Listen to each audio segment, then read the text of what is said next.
শিক্ষা নথকাৰ কাৰণে আমি আজি বিশ্বাসত পিছ কৰি আছোঁ। প্ৰিয়সকল, আমি বাইবেল পঢ়ো বুজি নাপাওঁ। বহুতে কয় মই এইটো অধ্যায়টো পঢ়ো কিন্তু বুজি নাপাওঁ। আৰু বুজি নাপালে কি হ'ব, আমি কথাবিলাক লাহেকৈ যেতিয়া বুজি পাম তেতিয়াহে আমি কথাৰ গভীৰতাটো জানিম। সেইকাৰণে আজি আপোনালোকে আৰু মই আমি যিমানে আছোঁ আমি শিক্ষাটো আমি বঢ়াটো ঈশ্বৰে বিচাৰে। আৰু বিশেষকৈ আমি কি দেখিবলৈ পাওঁ আমাৰ সমাজত অলপ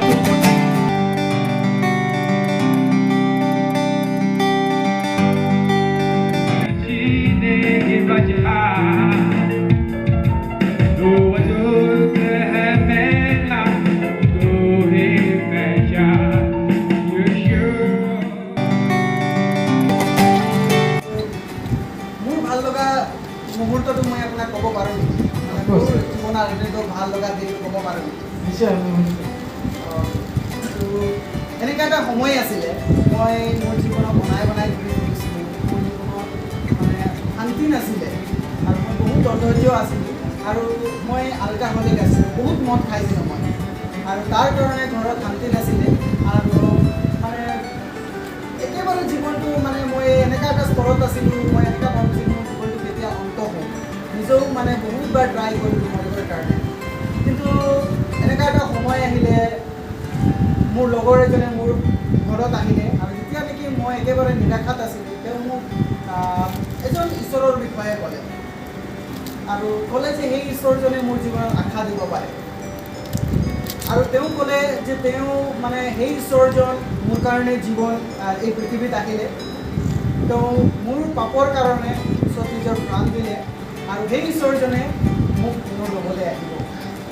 আৰু যেতিয়া সেই মই কথা শুনিলোঁ যে সঁচাকৈ আজি মোৰ কাৰণে কোনে প্ৰাণ দিব, মোৰ জীৱনত এই কথাটো বহুত ক্লিক কৰিলে আৰু মই তেওঁৰ পৰা অধিক জানিবলৈ চেষ্টা কৰিলোঁ। আৰু তেওঁৰ লগত মই এজন পাষ্টৰৰ ওচৰলৈ গ'লোঁ, চাৰ্চত গ'লোঁ আৰু ঈশ্বৰৰ বিষয়ে শুনিলোঁ আৰু সেই ঈশ্বৰজন যীশুখ্ৰীষ্ট হয় বুলি মই গম পালোঁ। আৰু যেতিয়া মই গম পালোঁ তেতিয়া মই মোৰ জীৱনটো তেওঁক সমৰ্পণ কৰি দিলোঁ। আৰু যোনটো অশান্তি আছিলে মোৰ জীৱনত শান্তি পাবলৈ আৰম্ভ কৰিলোঁ।